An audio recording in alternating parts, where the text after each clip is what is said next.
kept it 100, yeah. It's been a long time coming. They ain't covering my cloth, they tugging. Putting up numbers, 99 problems, and I'm still kept it 100, yeah. Who don't play, play, play, play.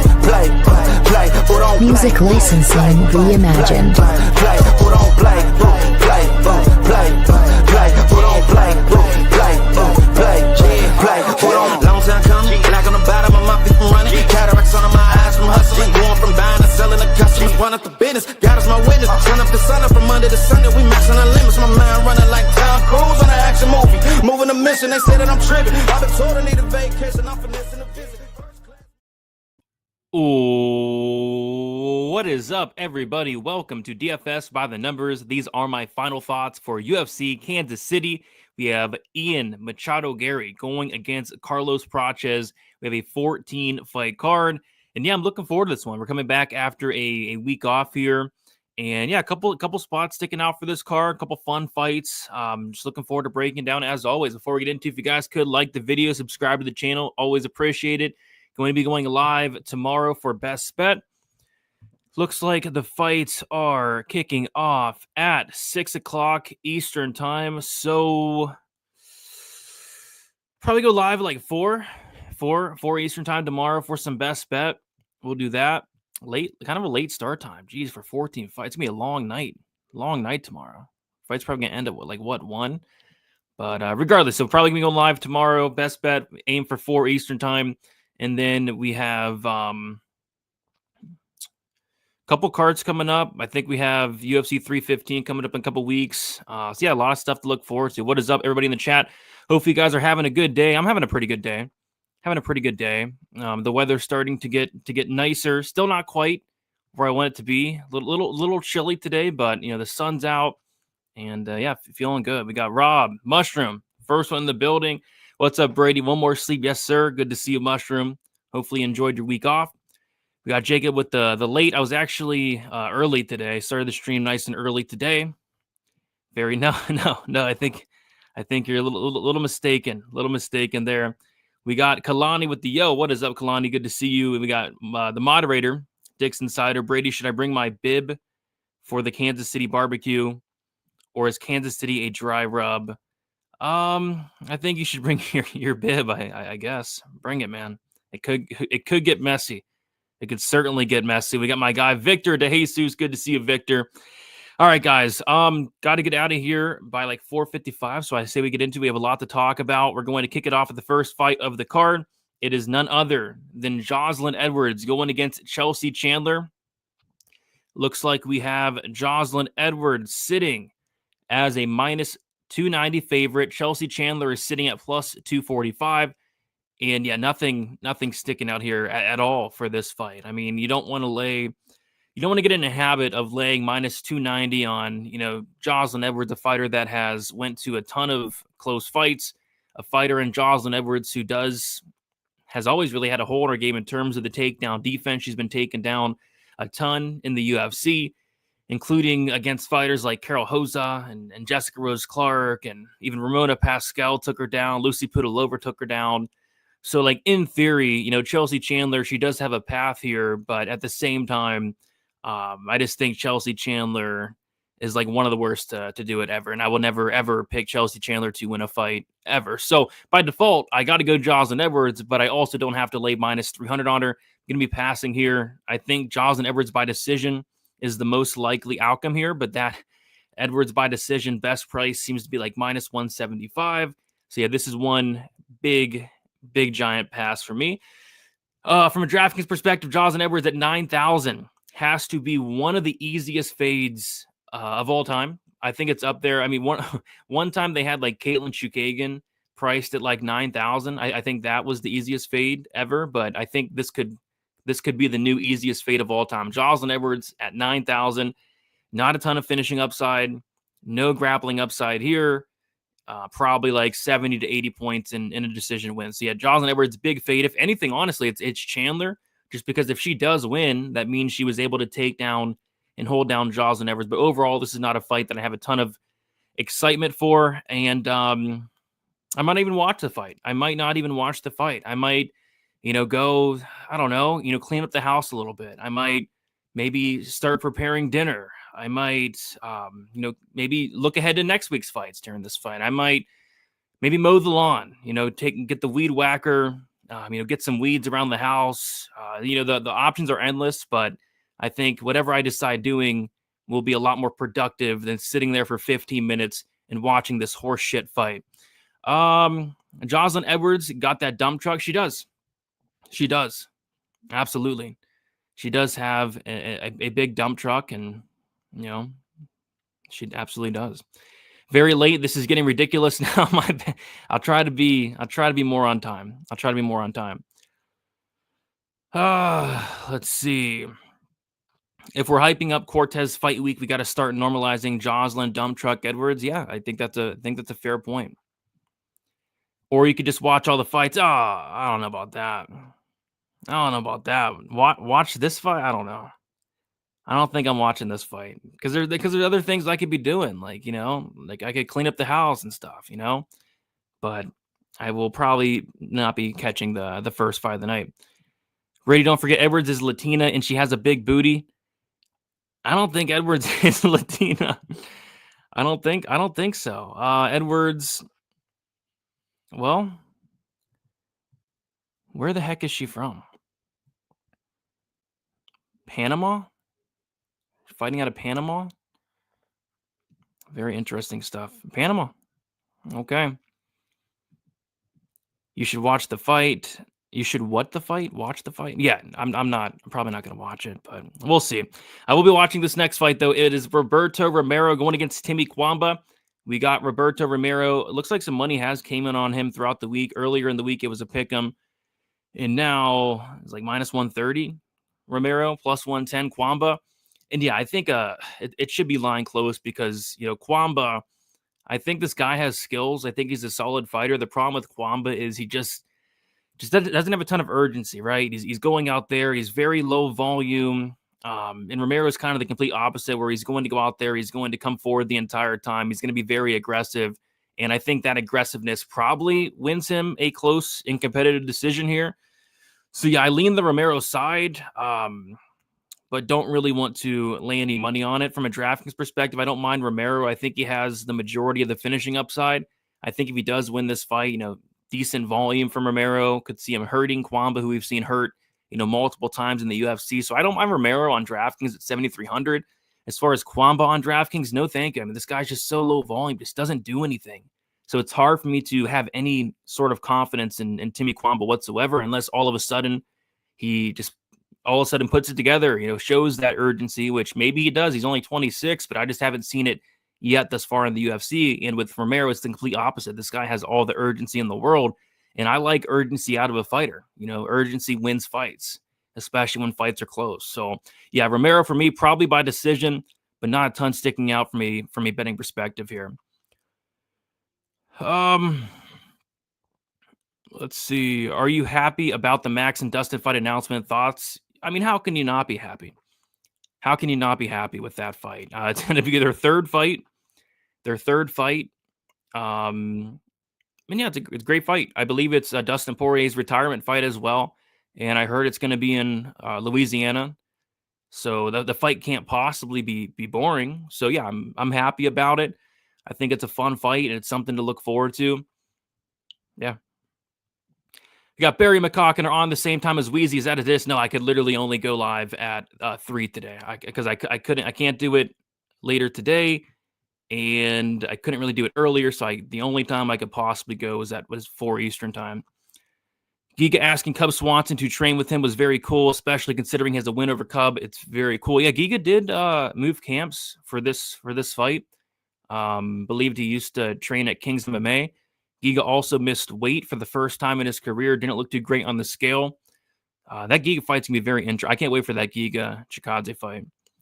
We got my guy Dustin in the building. Good luck, Big Brady. Hope you win the big one. Jimmy Flick, KO is a lock. Could be, dude. You never know with Matt Schnell. You never know.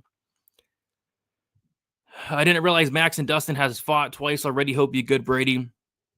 Yeah, the last time they fought was like, what, back 2019, 2020, a long time ago. We got Samuel. What's up, Brady? Who's getting piped on this card? I think a couple people are getting piped, man. I think somebody's getting piped in the Schnell flick fight. I think we see probably somebody in the Anthony Smith Zhang Mingyang fight. I think Ian Garry could get piped on site. I think Andre Muniz is very live to get piped on site. I think we're going to get a couple pipings in Kansas City, that's for sure. En route to Kansas City, just stopped at the St. Louis Arch. There you go. You headed to the fights. Enjoy them, man. Should be a good card. I would have preferred Dustin versus Charlie Olives. Yeah, me too. But I think I heard Oliveira was supposed to fight somebody, but who knows? Like there's a ton of fake news on Twitter. Like you can never believe what you see on Twitter nowadays. Just fake news, just fake fight announcements every single day. And even when they announced Poirier Max Holloway, I had to like double, triple check to see if it was real, and it was. But it's hard to find out, who's fighting who nowadays. Don't forget to smash the like button. I agree. Pipe it up. Brady, how does the main event split decision sound? I could see it. Like I think I could see it, but I also could see Prates just destroying Garry as well. Did you run into the creepy guy in the stream in Miami? You talk about Joel. Yes and no. I was at the beach in Miami and I saw some dude in a Speedo, and I think it might have been Joel. I think it might have been the creepy dude, but I had to get out of there quickly before I could, realize if it was him or not. So I think yes and no, but luckily I was able to avoid him. All right, guys, let's keep moving on. We got Jacqueline Amarim going against Viana. We have the biggest favorite on the card. Jacqueline Amarim, she was minus 900, but money has came in on Viana, and Amarim went down to minus 740. Viana is now plus 540.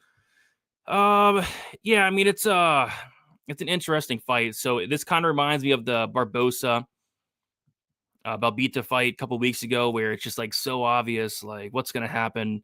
Amarim's going to take down Viana, and Amarim's going to destroy her, right? But in the Barbosa Balbita fight, they actually opened up the under 2.5 at big plus money. But this time, they opened up the under 2.5 at like minus 220. And at the end of the day, this is a strawweight fight. The fight doesn't go to decision is minus 325. The under 1.5 is a minus number. You just don't typically see that. Like not even in like Liang Na fights, you're not going to see an under 1.5 at a minus number. So that concerns me a little bit. And what also concerns me is like Viana, although she's getting finished, it took Jillian Robertson over a round and a half to do it. It took Yasmin Lucinda over a round and a half to do it. So although I do lean the under 1.5, laying a minus number on that just seems to be kind of asking for trouble. I don't have any action on this fight because I think they're all over it and more. Amarim inside the distance is minus 300. Like this chick weighs 115 pounds, and we're laying minus 300 on an inside the distance prop. But at the same time, I get it. I mean, Amarim's a very high level BJJ black belt, good ground and pound, and Viana can't stuff a takedown. What I might do here is I'm trying to cook up a nice parlay, and a parlay leg I do like is the fight won't start round 3 for the Amarim Viana fight. I might throw that fight won't start round 3 in there. I thought about the 1.5, but I want those extra 2.5 minutes. Like the fight won't start round 3, gives Amarim 10 minutes to get the fight down to the ground, get into a dominant position, and find a finish, whether that be a knockout, whether that be a submission. So yeah, fight won't start round 3. Probably my favorite spot in this fight. It's chalky, it's pricey, but I think it hits, and I think it's a good parlay piece. From a DraftKings perspective, Amarim at 9,500. There are 3 fighters up top that are very expensive, and there's 3 fighters up top that have a ton of upside. I think my favorite out of those 3 is Amarim, right? Because you're getting the cheaper of those 3. Aliskerov is 9,700. Zhang Mingyang is 9,600. And Amarim out of those 3 is the only fighter that has the grappling upside, the takedown upside, the control time upside. So I think Amarim is my favorite out of those, that top range. And I'll have a decent amount of her this week. As far as Viana, it's just hard to, I don't know, it's hard to take a shot. Like I think there's better options down low. Like I'd rather take a shot on like Anthony Smith even than Viana. I just don't really see a path. She's not going to armbar from guard Amarim, and that's kind of what Viana does. She armbars you from guard, or I know she knocked out Jinju Fry, but yeah, it's just hard to find a path to victory for Polyana Viana. So Amarim should absolutely roll here. Polyana's looking like a snack. Yeah, she's a very, very good looking fighter. Very good looking fighter. I'm sad to see Danger Schnell retire again. I like to watch his fights. He's very entertaining for sure. Yeah, I was devastated when he retired his last fight against Cody Durden, because I'm with you, man. I like seeing his fights. Win or lose, Matt Schnell's going to go out there and he's going to put on a very fun and exciting fight. So this is going to be his official retirement fight, though. I hope Schnell gets another legendary post-KO speech from the ref. Me too, dude. That was brutal. That was brutal. Poton said Polyana's very good off her back. Oh, I bet she is. Take her down, make her tired. Yes. Amarim Viana should be sponsored by Johnson & Johnson baby oil. Oh, boy. Oh, my gosh. And what's good, Stacks? Good to see you. All right, let's keep moving on. We got Matthew Wellmaker going against Cameron Saaiman. We have, Malcolm Wellmaker now minus 130, Cameron Saaiman plus 110. So some money's coming in on Wellmaker today. I think a pick 'em makes sense here, because you can make a strong case for both sides. With Cameron Saaiman, this guy's been here already. He's been in the UFC. He's fought the much better competition. He's going to have the volume advantage here. But on the flip side, you have Wellmaker, who has a lot of power. Cameron Saimon's very hittable. So I haven't bet anything on this fight yet, and I don't love anything in this fight. But if I was to bet something, I mean, Wellmaker by knockouts plus 380. I think I'd rather bet that than the money line, because like if Wellmaker's winning this fight, I think it's either a knockout most likely, or just having big moments, getting knocked downs. So rather than laying minus 130 on him, I think the knockout prop at plus 380 is something that I might play. It's a great number. Cameron Saimon's coming off a knockout loss. Cameron Saaiman blocks punches with his face.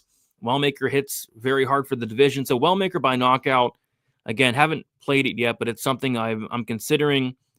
And if I'm considering it, I might as well just throw a half unit on it and at plus 380. So that's kind of what I'm looking at for this one here. From a DraftKings perspective, yeah, both sides in play. Again, Wellmaker, the finish upside, the knockout upside. Cameron Saaiman, the volume upside. And if there's any grappling in this fight, probably comes from the Saaiman side as well. So good fight to target on DraftKings, but I think Wellmaker probably touches the chin of Cameron Saaiman at some point in this one. Let's see.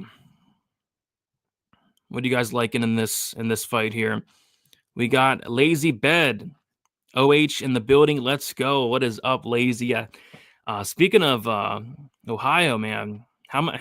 What was it, like 4 or 5 Ohio State football players drafted last night? It was crazy. And we have a couple more going to be drafted tonight in the second round. A couple running backs projected to go.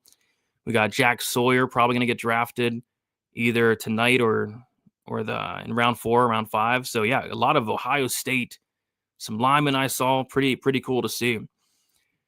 We got Stacks from Youngstown. There you go. That's pretty close to Youngstown myself. Port Clinton. Yeah, I'm in the 3-3-0 myself here. Simon's coming off 2 losses. Took more than a year-long break. Yeah. Yep. Long break, which could be good for him. I mean, you kind of do want to take a break after the absolute beatdown he took against Peyton Talbot. Like that was a very bad loss. Wellmaker money line, good enough for me here. Got him basically even. Yeah, you're probably going to beat some line movement. I was kind of waiting for some Wellmaker steam to come throughout the week, and it finally did today. So yeah, I do think you'll continue to beat some line. I could see Wellmaker closing at like minus 150 come fight time. But yeah, the knockout prop is something that I am kind of interested in. We got Dustin St. Brady. I'm working out of state today that I can use DK Sports. There you go. What's your favorite parlay to put money on? So there, man, the thing about this week is there's a ton of parlay legs that I like, and I'm probably going to have 2 parlays this week. But my favorite parlay legs are the Amarim Viana. The fight won't start round 3 or the under 2.5. Damon Blackshear. I know he's a big favorite, but I just don't see how he loses the fight. I think his money line's a good parlay piece. I like the Ikram Aliskerov under Muniz, the under 2.5, which is very playable at minus 250. I like Michelle Pereira as a potential parlay piece. I like the Zhang Mingyang Anthony Smith under 2.5 or fight won't start round 3. So there's a couple legs I do like. But those are probably the main legs I'm going to look to make a parlay or two with. All right. And last one here. Saaiman was a really highly tipped prospect. Still think he can do well, but sometimes you just have to reset. Yeah. And I don't know. The thing about Saaiman is he's looked really good in a few performances, but then you go back and look at who he looked good against, and Steven Kozlow, who we just haven't seen since. Like, I'm not sure if Steven Kozlow retired or if they cut Steven Kozlow. I think they might have cut him after just one fight, which is never a good sign. But yeah, he beat Steven Kozlow. He beat Terrence Mitchell, who could be probably the first or second worst fighter ever to enter the UFC between him or Yazong Hu. And then his best win in the UFC is definitely Mana Martinez, and Mana Martinez got cut. So, yeah, I don't know. But we'll move on to the next fight. It is Damon Blackshear going against Alatengheili. We got Damon Blackshear, big favorite, minus 500. Alatengheili plus 385. And yeah, I think Damon Blackshear is a really big favorite for a reason. I think there's multiple ways he can win this fight. The thing about Alatengheili is he just doesn't do anything ever. Like on the feet, he lets his opponents out-volume him, 2-1, 3-1, even 4-1 sometimes. Like it's bad. Like he doesn't throw any volume. He has some power. Very good wrestler, but he doesn't use it. So in this fight, it's like, how does he beat Damon Blackshear? Because on the feet, he's going to get out-volumed. And then on the mat, it's one-way traffic. Like if this fight hits the ground and Damon Blackshear is on top or on bottom, it's going to be bad news for Alatengheili. I just have a strong feeling that if this fight hits the mat at any point, Blackshear is going to kind of run through him. So, yeah, I like Blackshear quite a bit. I think although he's minus 500, I think he's a solid parlay piece. And I'll probably be throwing him in a parlay. On top of that, I also don't mind the Blackshear inside the distance, right? Like Blackshear is 16 wins, 13 of them come inside the distance. And you take a look at Blackshear when he's losing fights, it's by he's not the best minute winner. 7 losses, 6 by decision. He's 3-6 in decision. So when Blackshear's winning fights, and especially if he's paying off this minus 500, you got to believe he's finishing this fight, whether it's by knockout, landing a big knee on the feet, or whether it's a ground and pound knockout, or most likely a submission, right? So Blackshear inside the distance at plus 135. I think that's something I might add as well. For a unit or something like that. But yeah, I think Blackshear rolls here, and I just don't see a path for Alateng outside of like a flukish knockout. From a Draftkings perspective, Blackshear 9,300. I don't mind him. There are some fighters I like more. Like I kind of would rather pay up for like an Amarim or like a Zhang Mingyang with the first round knockout upside. But yeah, Damon Blackshear I think is fine. I think he's fine from a Draftkings perspective. I guess the concern is whether or not he is able to get this fight down to the ground. If he does, I think he's going to destroy Alatengheili on the map. And as far as Alatengheili, you just don't have a ton of interest down low at 6,900. Yeah, his nickname was Obi-Wan Shinobi the Pillow. I think they should have kept him just for the nickname. Michelle Pereira sub is going to feed families. We'll see, man. We'll see. I think that's a good take there. That was kind of the story with Patty's early UFC career too, though. Not comparing Saaiman to Patty, of course, but you get what I mean. Yeah, I get what you mean. Blackshear probably wins, but he probably also gives us a scare. Yeah, I was all in on Blackshear when he fought Cody Gibson. Like I had him in a big parlay and had him by sub, and he did give me a big scare against Cody Gibson. It's like it took him about a round to wake up. I don't know what happened there. Good take, yeah, Blackshear all the way here. Yeah, I think it's a great spot for him. I think the under in general is better. Getting the Haley KO for free, that's a good point. Blackshear has the questionable chin, I feel. That's a good point. Yeah, I might do that. What is the under at? Yeah, it's pretty much the same price. Under 2.5 plus 120. Yeah. Yeah, that's all. I think I'd rather do that as well. We got Eiffel Tower on my way to Kansas City with the wife for the card. Tips to ensure she gets ready in time for the first fight. I guess just, plan accordingly. Like, it could be some traffic, could be some parking related issues. I remember when I went to UFC Charlotte, there was just terrible parking. So I guess just try to get there earlier. Nothing wrong with being early. I think I got to UFC 314. We got there like an hour early, and nothing's wrong with that. Yeah, just tell her the fights are starting now. Blackshear looks like a lock. I would tend to believe so outside of Alatengheili KO. All right, moving on to the next fight. Gonna quickly get through this one. I mean, Chris Gutierrez, John Castaneda, no interest here. Rebooking for what seems like the 20th time. These two are finally going to fight. At least we hope so. And yeah, I think Chris Gutierrez wins. The only problem with Chris Gutierrez is I just can never bet on this guy. This is a guy that we talked about urgency in one of the earlier fights. Like, this guy has no urgency. He's extremely boring to watch, like terrible to watch. And it seems like no matter who he's fighting, it could be that bum. Who was it? Kwang Lee. Chris Gutierrez was like minus 500, and he goes out there and has a competitive fight with him. Like, Chris Gutierrez, I think he's very skilled, but all he does is leg kick and run away. The big cage should favor him here.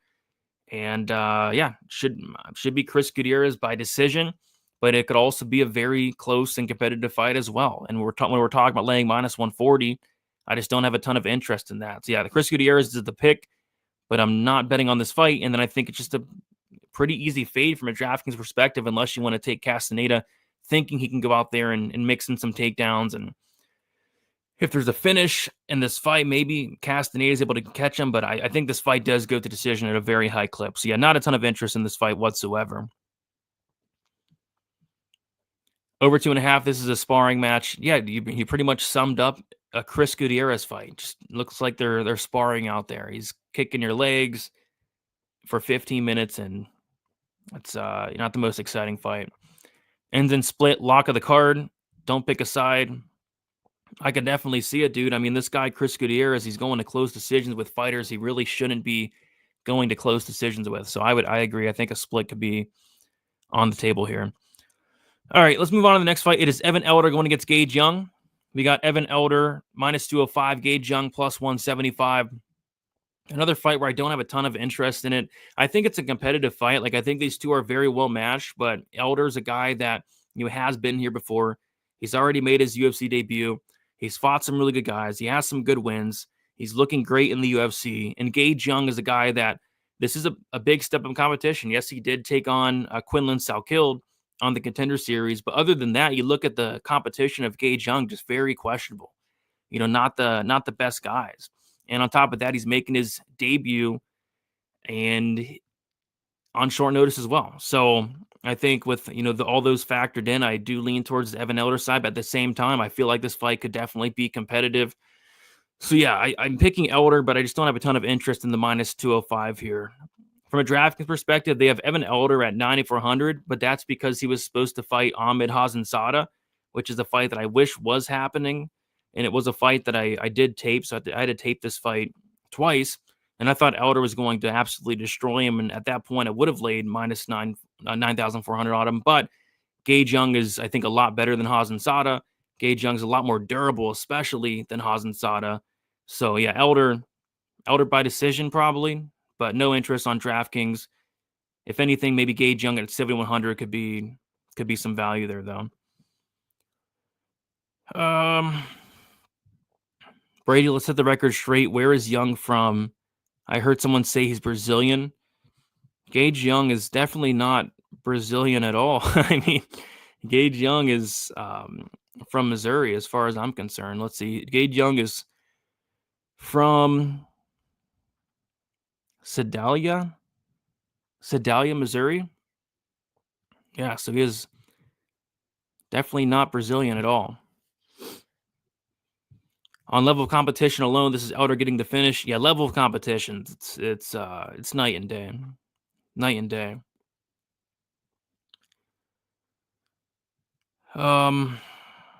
Not betting on this fight, but you swayed me from selecting Young on Discord.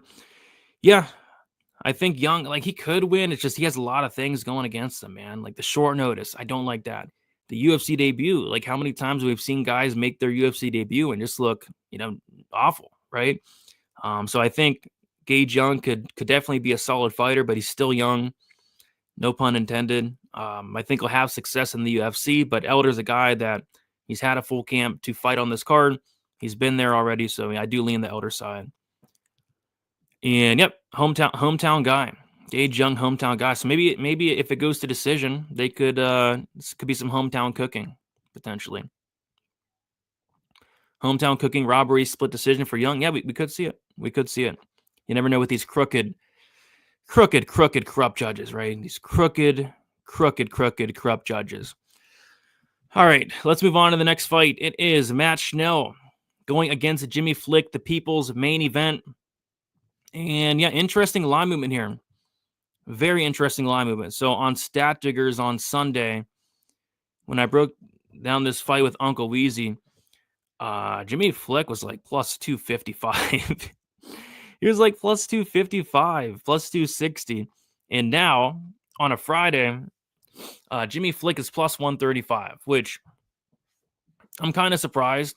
I wasn't expecting there to be a lot of love on the Jimmy Flick side, because I remember it wasn't too long ago, Jimmy Flick fought Malcolm Gordon. I remember just everybody being on Malcolm Gordon. Malcolm Gordon. Like everybody was betting Malcolm Gordon. I was like, what are you guys doing? It's Malcolm Gordon. And Jimmy Flick, sure enough, went out there, and I think he actually retired Malcolm Gordon. He beat him so bad that he made Malcolm Gordon retire from not just the UFC, from MMA. And now he's taking on Jimmy Flick, who, it's a weird situation. It's a weird situation where Jimmy Flick retired in his last fight against Cody Durden, and he's coming back to actually retire again. He's coming off of a retirement to retire again. So it's a really weird fight, because you look at Matt Schnell, and I think everybody's like, Matt Schnell's going to knock out Jimmy Flick. And then you look at, like, who has Matt Schnell knocked out? And it's like, nobody. Who has Matt Schnell hurt? Nobody. So is he going to knock out Jimmy Flick? I'm not sure. I kind of think if Matt Schnell's winning this fight, maybe it's a hot take, but I think it's more likely to be a decision, kind of like Nate Maness did, because there's no doubt about it. Matt Schnell's the much better overall fighter. It's just Matt Schnell has no chin. Matt Schnell has no submission defense. Anytime somebody even attempts a sub, he's tapping instantly, right? So yeah, I think Matt Schnell by decision is definitely a path for him. But Matt Schnell also, and we can look at it here, Matt Schnell has finished 56% of his wins by submission. Matt Schnell has, I think, 3 or 4 submissions in the UFC. And one thing that Matt Schnell does very well is off his back, he has a very good triangle choke. Very good triangle. We've seen it against Sumadarji. We saw it against, who was it? Jordan Espinoza. We saw it against Luis Smolka, who's also a black belt.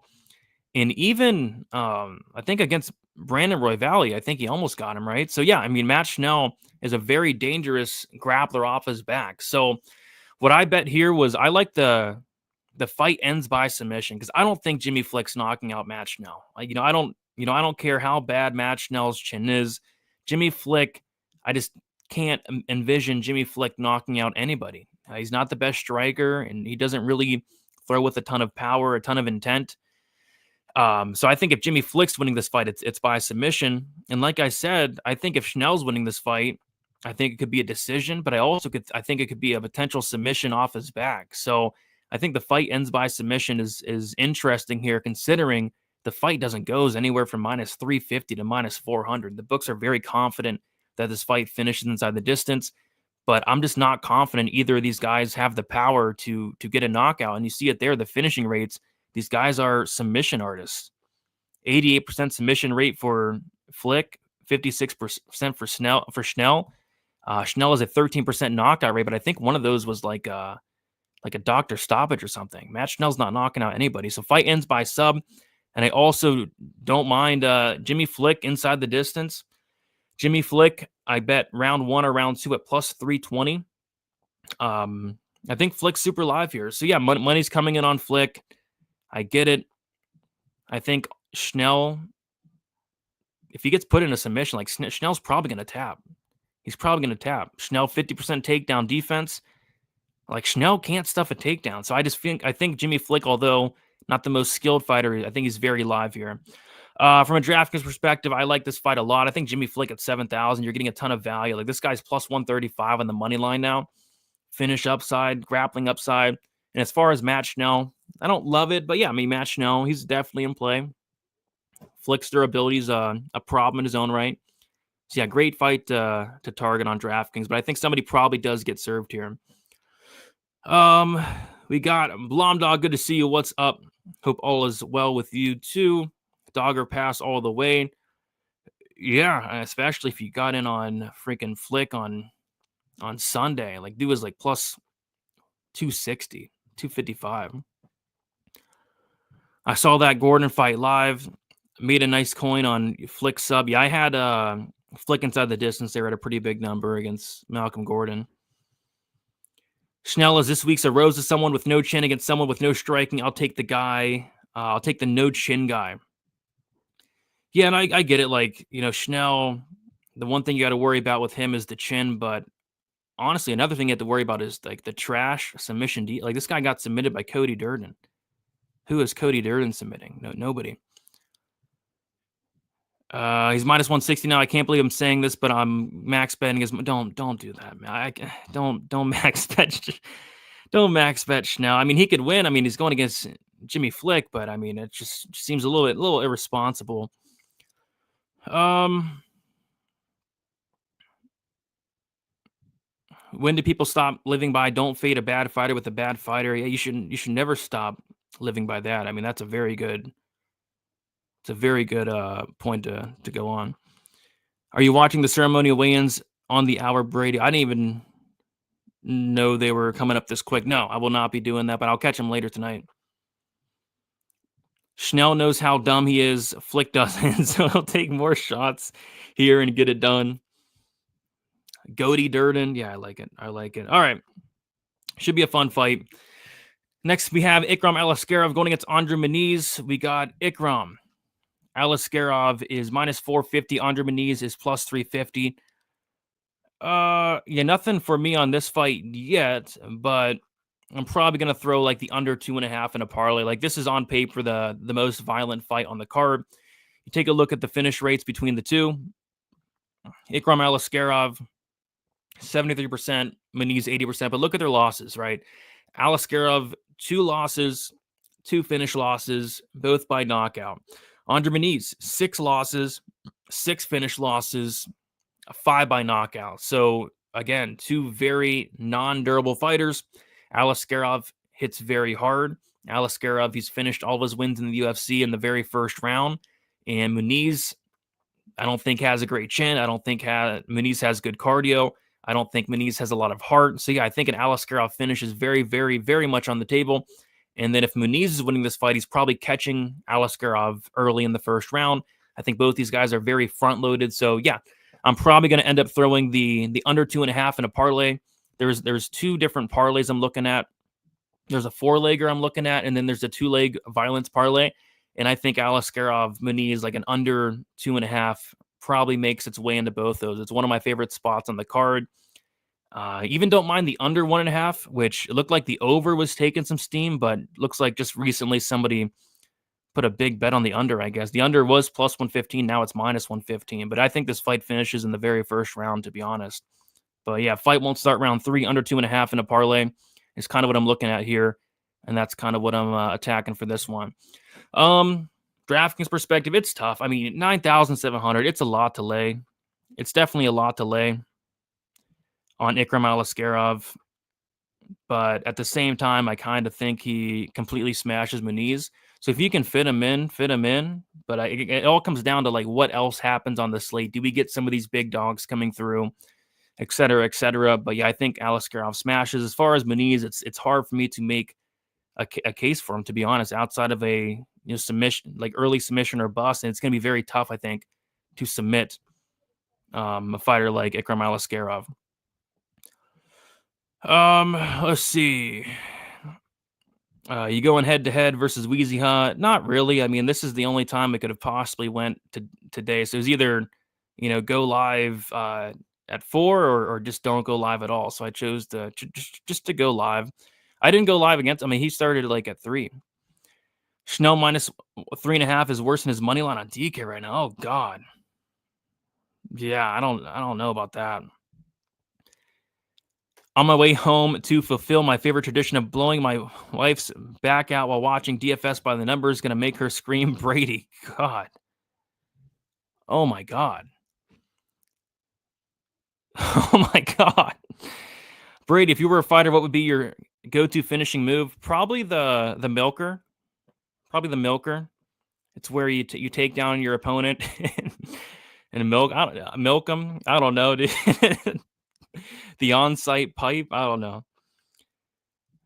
Thoughts on Ian Garry cut under the eye? My thoughts are that's just not ideal. It's not ideal when he's going against Carlos Prates, who's going to hit him very hard in the face. So just absolutely not ideal. All right. And yeah, at the end of the show, I might try to come up with a couple parlays with you guys here, see what we can come up with. But I think it's a solid card for parlays this week, and I don't typically say that. It sounds very wrong. It sounds very wrong, to be honest.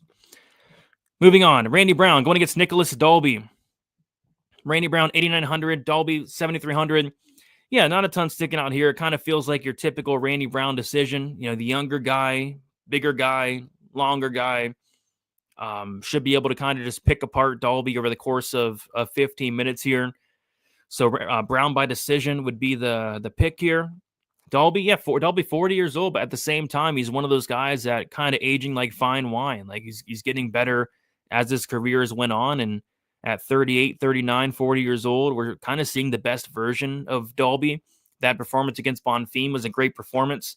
That performance against Renat Fakhretdinov was a great performance. I had Fakhretdinov in a parlay, and that fight went the distance, and I thought you could make like a case for Dalby just by being more active. Like Renat was kind of trying to hump his leg, and Dalby was landing more in the clinch. And yeah, I mean, that was a good loss for Dalby. So I think Dalby can definitely compete here, but I kind of think it's Randy Brown by decision. From a drafting perspective, I just think there's much better options than Randy Brown. We're not going to see Brown go out there and get takedowns, and I just doubt Brown's going to knock out somebody as durable as Nicholas Dalby. So yeah, Brown by decision. Not a ton sticking out from a betting perspective or a DraftKings perspective. It's a tough fight to call. Yeah, yes and no. Like it's one of those where I think Brown wins, but I also think Dalby can compete. Dalby can make it close. And Brown's another one of these guys. It's like this guy just seems to make fights a lot closer than they need to be. Like that Trinaldo. I remember when he fought 40-year-old Francisco Trinaldo, another 40-year-old. I laid it straight on Brown. I bet him like minus 250. Bet him straight, and it was a bad performance. Like it was a close fight, and that could be the case here. So I would just caution anybody, laying minus 270 or whatever on Brown. Minus 300 now. Minus 300 on Brown, but at the same time, I am picking him to win. Gaethjev had Fiziev in the milker position for a while, but couldn't finish the milking. Yeah, he almost did finish that milking. Over 2.5, Randy Brown fight and the Giga fight. I don't mind in the Randy Brown fight. In the Giga fight, I don't think I'd play it, man, especially after seeing Giga on the scales. Giga missed weight for the first time. He was shaking very bad on the scales, looked a little unstable. I don't like the over in the Giga fight. But yeah, Randy Brown over, I don't mind it. We got Olajuwon checking in. What is up, Olajuwon? Good to see you here.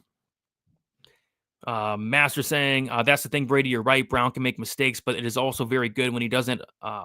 Dalby has a gas tank for days, especially with his breathing technique that works well for him. That breathing technique is something else. that breathing technique. But it definitely works for him. All right, guys, a couple more fights to get through. We got Michel Pereira going against Abus Magomedov. And yeah, I like Pereira here quite a bit. I like him quite a bit. I think it's a really good kind of a buy low spot on Pereira, a guy that seemed to be on top of the world, a guy that seemed to be unstoppable, a guy that was starting to gain a ton of hype, a guy that at the middleweight division, he just looks, incredible, right? And then all that got taken away when he fought Anthony Fluffy Hernandez. But Anthony Fluffy Hernandez is just a different animal. He's a different monster. And Anthony Fluffy Hernandez would finish Abus Magomedov about 3 rounds quicker than he finished Michel Pereira. I mean, that fight probably wouldn't even be sanctioned.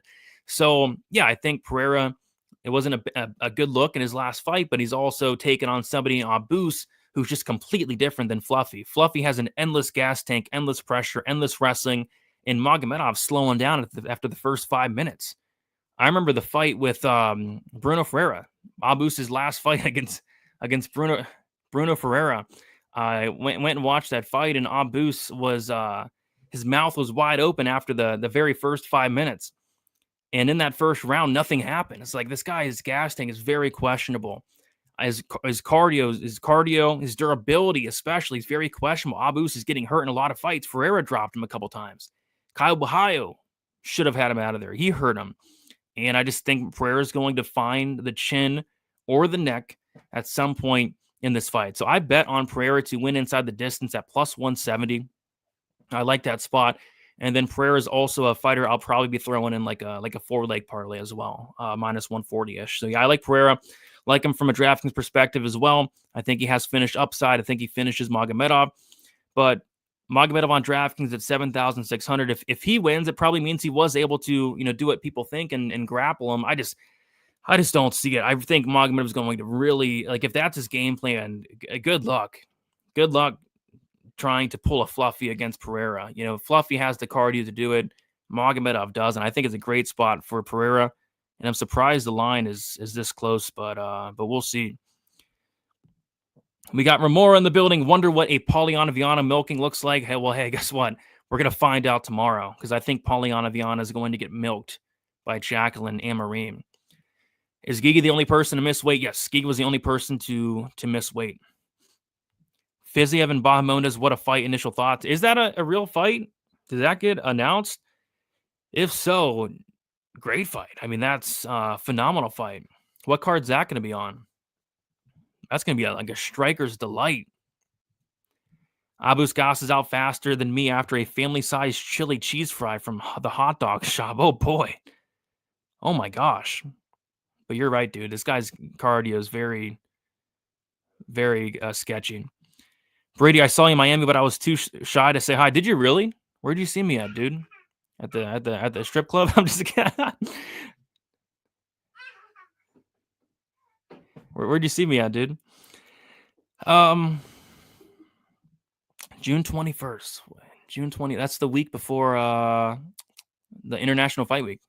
Week before International Fight Week. Heck yeah. Damn, my signal cut out in the subway. Did I miss a milking? I think the milking is going to be the Amarim fight. UFC Baku. Okay, I got you. That card's shaping up to be a good card. Baku. I don't know where the heck that is. My geography's not great, but what I do know is they're really stacking up that card. All right, guys, let's keep moving on to the next fight. It is David Onama going against Giga Chikadze. I cannot wait for this fight here. So, a couple things. Giga Chikadze, I've always been a big, giant Giga hater. I've always tried to pick against this guy, bet against this guy, and he's proved me wrong, more often than not. But I've been waiting for, somebody to come out here and take this guy down, take down Giga Chikadze. But I've been waiting and waiting, and I've been waiting because they've matched up against, just a ton of strikers. I think they've done a really good job just matching him up against guys that won't take down Giga. But in this fight, like Onama, I think he might take down Giga, and if he takes him down, I think it could potentially be a wrap. Like we saw Calvin Kattar take down Giga Chikadze. Calvin Kattar, who has no ground game at all, and Giga was not able to get up, and Kattar almost submitted him. Like he was working for a submission. Like if Onama gets on top of Giga, it's very bad news. Giga missed weight, the only fighter that missed weight, and Giga missed weight by a pound, which is not good. He missed weight by a pound, which is not good, which means he definitely did try to really kill himself to make the weight. Very tough weight cut. And we saw him kind of, shaking, kind of unstable on the scale. So I don't like that. I kind of think Giga's live in this fight just in terms of how does Onama approach this fight? Is Onama going to go out there and kickbox with Giga for 15 minutes? If he does that, yeah, Giga's very live to win. But if Onama mixes in the takedowns here, I just have a strong feeling like if Onama gets on top of Giga and Giga's tired, like Onama's going to smoke him on the ground. Like Onama's going to destroy Giga on the ground if he's able to get him down. And I kind of think he might. If Calvin Kattar's taking it down, I think Onama can as well. So a couple spots I like here, and I bet these before the Giga weigh-ins. I think violence is a good look because, like I said, I think Giga on his back, this guy got submitted by Austin Springer. I don't care how long ago it was. It happened. And, if Onama gets on top, I think Onama's very live for a submission. I think Onama's very live for a TKO on the ground if he gets on top as well. I think either guy's live for a knockout. Onama gets hurt in every single fight. Every single fight, Onama takes a big shot, wobbles, gets dropped. So I think Giga could potentially win by knockout. So I think the fight doesn't go at plus money is a solid look this week. It's going to be an absolute war. And then I also don't mind a shot on the Onama sub. Plus 800, 850 even for that Onama sub. If he gets on top of Giga, like I said, I just feel like he's going to have a massive, massive advantage. I like Onama, and I think the sub is very, very live this week. Who do you think wins initially between Fiziev and Bahamondes? Probably lean towards Bahamondes, the younger guy. Bahamondes just seems to be improving at a rapid rate, and you won't have to worry about Fiziev taking him down. But yeah, probably Bahamondes. Fiziev's getting up there in age, ain't he? Did you pick Giga against Allen? Surely not. Oh, I pick against Giga a lot. I definitely had Allen there. Giga missed weight. Yeah, he missed weight by 1 pound. So we'll see.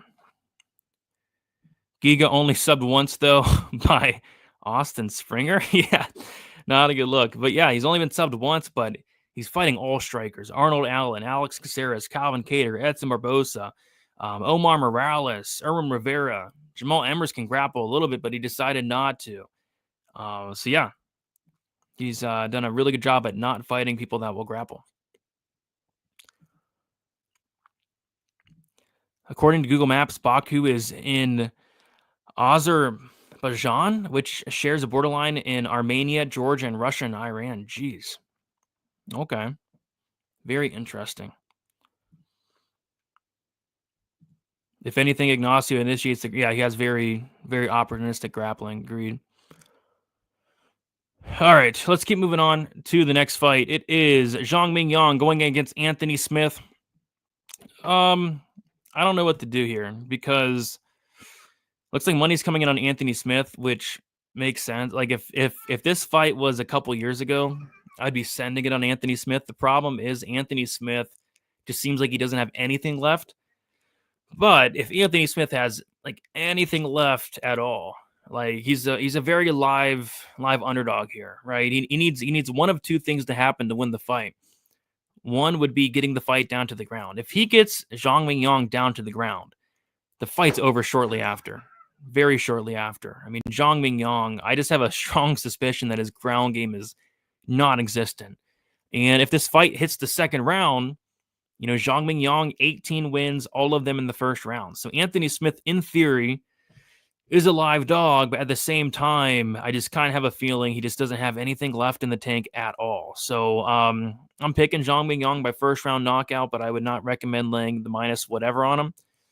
What I will probably do here, though, is I think the fight won't start round 3. The under 2.5 is a good parlay piece this week because I think this fight finishes one way or another, right? Like if Zhang Mingyang's winning this fight, it means that he hurt Anthony Smith and got him out of there. And then if Anthony Smith wins this fight, it means that he was able to get the fight down to the ground and find the submission. So fight won't start round 3, under 2.5, potential parlay pieces. Great fight to target on DraftKings. Zhang Mingyang, first round knockout upside. And then Anthony Smith at 6,600, I think is worth a dart throw. I agree about Smith, but Smith has also faced higher competition constantly compared to Zhang night and day, dude. I mean, this guy, Zhang Mingyang, lost to Askar Mozarov. Going contrarian and playing the overs and fight goes to decision. Smith will go out on his shield for his last MMA fight. I guess it all comes down to the ref. I mean, we know what's going to happen, right? I mean, Zhang Mingyang is going to hit Anthony Smith. Anthony Smith's going to turtle up on his back and cover up for until the ref stops the fight. I mean, if it's Herzog, I think those overs hit. But if the ref is someone who is for fighter safety, he's probably going to stop the fight because you don't really want to see Smith take 300 unanswered shots. All right, next we got the main event. Ian Machado Garry going against Carlos Prates. We have Ian Garry minus 155 now. Carlos Prates 135. Money coming in on Ian Garry here. And yeah, I think there's definitely a lot of reasons to like both sides. With Garry, you got the guy that's a little more proven. This guy can potentially mix in the grappling, but I, for one, am on the Prates side here. I bet Prates to win by knockout in rounds 1, 2, or 3 at plus 250. I think that's the best way to play him, by knockout or these early knockout props. Ian Garry, I just think he's going to get hit. He's going to get hit. He's very hittable. And, nobody's really been able to make him pay outside of like Song Kanan. But, Prates just seems to have very good accuracy and a ton of power and kind of the death touch. So I like Prates here to find the knockout. But if you told me Ian Garry was able to kind of, mix in some takedowns, a little bit of cage push, stick on the outside, stay safe, and do that for 25 minutes, make the fight very boring, that wouldn't shock me either. But I'm going Prates by knockout, and I really like Prates on DraftKings at 7,700 as well. So yeah, Prates for me. I will not be betting against the Fighting Nerds anytime soon. It's just not a good idea. It's never a good idea to bet against the Fighting Nerds, and if you've done so, you're 0-19. I'm talking about the top 4. I'm not talking about the Kanan Krachewskis or the Bruno Brasils. I'm talking about these top 4. You don't want to bet against them, and I will not be doing so. I'm picking the Fighting Nerd by knockout, me as well. I think it's early on. Does Zhang have a ground and pound game, or is it just the big bombs in the pocket? Mostly those big bombs, but we'll see. Does Prates or Jeff Neal have more power? I could see Ian staying safe on the outside like he did against Jeff Neal, and are mixing in the grappling. Jeff Neal just didn't show up in that fight. That was really weird. It was a really weird, bad performance from Jeff Neal, and Jeff Neal almost won that fight. It's a close one. But I think Prates has more power than Jeff Neal. Prates has Prates isn't only knocking guys out, he's like killing them. Ian Garry says he'd like to win a decision if he's winning every single minute. Just lying. We all know he's going to run for the first 2 rounds. He's gonna have to. I mean, you're not gonna want to stand there and trade with this guy Prates. Happy Friday, Brady. Do you still stream your favorite Prize Picks plays? I haven't done that in a while, but maybe I can get back to doing the Prize Picks video. We'll see. Pretty good value on DFS. Got it. Who else is good value? So yeah, Prates is good value. I think Pereira 8,600. I think that can be even value at 8,600 there. I think Romero at 8,300 could be some value. Also, I'm not liking a ton of dogs outside of Prates from a drafting perspective, at least. I mean, Giga, I think Giga could be value depending on how Onama approaches the fight. I think Prates and Neal have a similar power, but Prates' reach and knees make him much more dangerous and just a lot more aggressive as well, yeah. You think this fight might have both fighters tentative in the first and second round? Maybe the first. I could see it. Prates seems to kind of start slow in some fights, like the Giles fight. I could see that. And Garry absolutely is going to be tentative. He's going to be. All right, guys. I got to head out of here. I'll be posting the betting breakdown video tonight, and I'll get all my action out there. I still have a couple of spots I need to add. I might add Blackshear inside the distance. I might take a shot on Wellmaker by knockout. And then I'm probably going to cook up like a parlay or 2 as well. So be on the lookout for that. And then we'll see you guys tomorrow for Best Bet, aiming for 4 o'clock Eastern time. Do me a favor, like on your way out, subscribe to the channel, and best of luck, guys, for UFC Kansas City. We'll see you soon.